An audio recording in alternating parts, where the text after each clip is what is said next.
This video contains major spoilers for both Squid Game Season 1 and Season 2, including the Season 2 finale.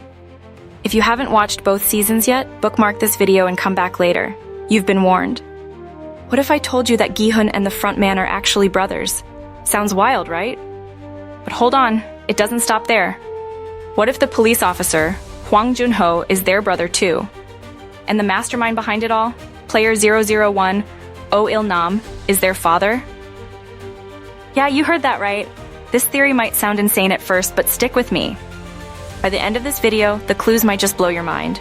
We're diving deep into Squid Game's hidden family connections, and trust me, once you see the patterns, you won't look at the series the same way again. Whether you agree with this theory or think it's way out there, I'd love to hear your thoughts. Drop a comment below and let's dive into this wild ride together. From the very first moments, there are subtle signs that most viewers miss. When Gi-hun first wakes up in the games, who's there right next to him? Il-nam. He's literally the first person Gi-hun talks to. Out of 456 players, what are the chances of that? But here's where it gets even more interesting. What if Gi-hun's recruitment wasn't random at all? The theory becomes even more compelling when we look at the timing of Gi-hun's recruitment. Frontman, from his position of power, had likely been watching over his half-brother from afar. When he saw Gi-hun spiraling into desperate debt, being chased by loan sharks, and his life literally being threatened, Frontman made his move. He sent the recruiter at exactly the right moment, when Gi-hun was at his lowest point, when the game would appear as his only escape. It wasn't just a random recruitment, it was a brother's desperate attempt to save his sibling, albeit through the brutal mechanism of the games. This explains why the recruiter seemed to know exactly when and where to find Gi-hun at his most vulnerable moment. Throughout the games, we see a pattern of protection that seems too perfect to be coincidental. From Il-nam consistently ending up near Gi-hun, to Frontman, always hidden behind his black mask, subtly manipulating events to ensure his brother's survival. Even the fact that Gi-hun was chosen for the games in the first place could have been Frontman's way of giving his struggling brother a chance at a new life. A twisted form of brotherly protection, but protection nonetheless. And in the tug-of-war game, it's Il-nam who steps up and provides the crucial strategy that saves Gi-hun and his team. Il-nam shares his years of experience, teaching them the exact technique needed to survive. Was this just random helpfulness? Or was it a father quietly ensuring his son's survival while blending in with the other players? Then we have the marble game, one of the most emotional moments in the entire series. Not only do Il-nam and Gi-hun share that nostalgic moment where both recognize the neighborhood, but their entire interaction during the game is different from any other player interaction we see. Il-nam tests Gi-hun's character, shares personal stories, and creates this intimate connection that feels so much deeper than just two players in a game. Let's talk about red light, green light. During the initial chaos, when players are being eliminated left and right, Il-nam doesn't just randomly run like the others. Watch that scene again. He's calm, composed, and actually shows the correct way to play the game. While others panic, Il-nam's steady pace and understanding of the rules act as an unspoken guide for Gi-hun. Rather than physically protecting him, Il-nam demonstrates the strategy needed to survive, subtly leading by example. This isn't coincidence, it's a calculated move that increases Gi-hun's chances without drawing attention to their connection. Now here's where things get really interesting. In Season 2, we see this exact same pattern of protection, but this time from the frontman. Just like Il-nam before him, Frontman seems to have this incredible ability to keep Gi-hun safe without making it obvious. He ensures that Gi-hun is placed in situations where he has a fighting chance, and subtly manipulates events to protect him. In the second game of Season 2, Six Legs, Frontman ends up in Gi-hun's team, almost as if by design. By the third game, Mingle, he steps in again, guiding Gi-hun through the challenge and ensuring his survival. Some might see this as coincidence, but could it actually be part of a larger pattern? Just like Il-nam subtly helped Gi-hun during the marble game, Frontman seems to follow the same playbook, testing Gi-hun while quietly steering him away from danger.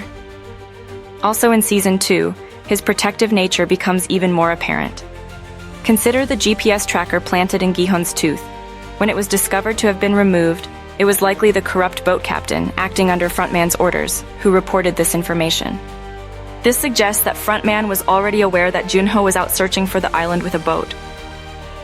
He's constantly several steps ahead, orchestrating events from the shadows to protect both his brothers. The most telling moment comes in the Season 2 finale. After the players' rebellion is crushed, Frontman makes a crucial choice. Instead of executing Gi-hun, who posed the biggest threat to the games, he chooses to kill Gi-hun's friend instead. Once again, we see Frontman making decisions that, while brutal, ultimately ensure his brother's survival. And here's something even more mind-blowing. What about the police officer, Hwang In-ho? If our theory is correct, he's not just the Frontman's brother, he's also Gi-hun's half-brother and Il-nam's son. This connection adds a whole new layer to the family drama. And here's one of the most telling details that viewers often miss. Both Gi-hun and Frontman are shown to be unable to drink milk. This shared trait isn't just coincidence, it's a genetic marker that hints at their biological connection. The fascinating part, only Il-nam and Frontman know the full truth about these family ties. Junho infiltrates the game searching for his brother, completely unaware that he's walking into a complex web of hidden family connections that neither he nor Gi-hun know anything about. Their personality traits reveal something fascinating. Take their strategic thinking, for instance. Il-nam demonstrates it in the tug-of-war. Frontman shows it in his management of the games, and Gi-hun reveals it in how he survives each challenge. They all have this uncanny ability to see patterns and think several steps ahead of everyone else. Their leadership qualities are striking, and this extends to Junho as well. While Il-nam built an empire and created the games, Frontman rose to become the administrator, and Gi-hun emerged as a natural leader among the players. Junho showed his leadership through his resourceful investigation and ability to adapt within the game's structure. Each of Il-nam's sons inherited this trait in their own unique way. Most fascinating is their shared moral complexity. None of them are simply good or evil. Il-nam created the games as a way to feel alive, mixing charity with cruelty, all while keeping the secret of his sons. Frontman enforces the game's rules while secretly protecting his brother Gi-hun, a brother that neither Gi-hun himself nor their other brother Junho know about.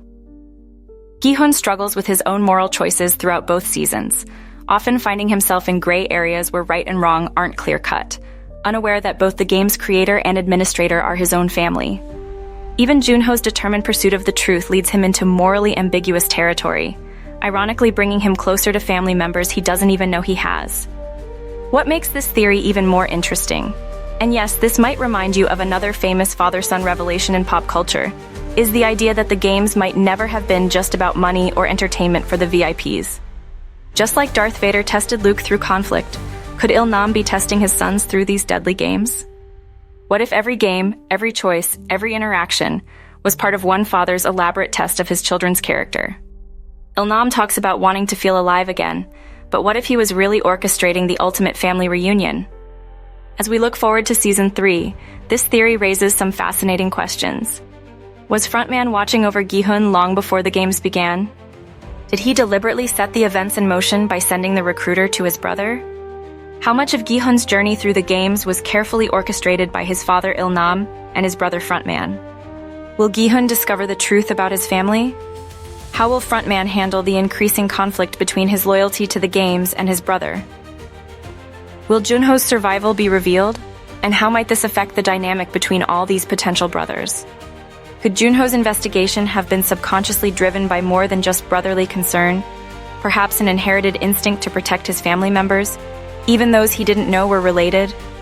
Are there more family secrets waiting to be revealed? If you found this theory as fascinating as I have, make sure to hit that like button and subscribe for more deep dives into the Squid Game universe. Now, obviously, this is just a wild theory. We have no confirmation that any of this is true. But wouldn't it be incredibly interesting if it turned out to be correct? The way it would recontextualize so many scenes and character interactions throughout both seasons? It would be mind-blowing. Drop your thoughts in the comments below. I'd love to hear what you think about this hidden family connection. Thanks for watching, and I'll see you in the next video.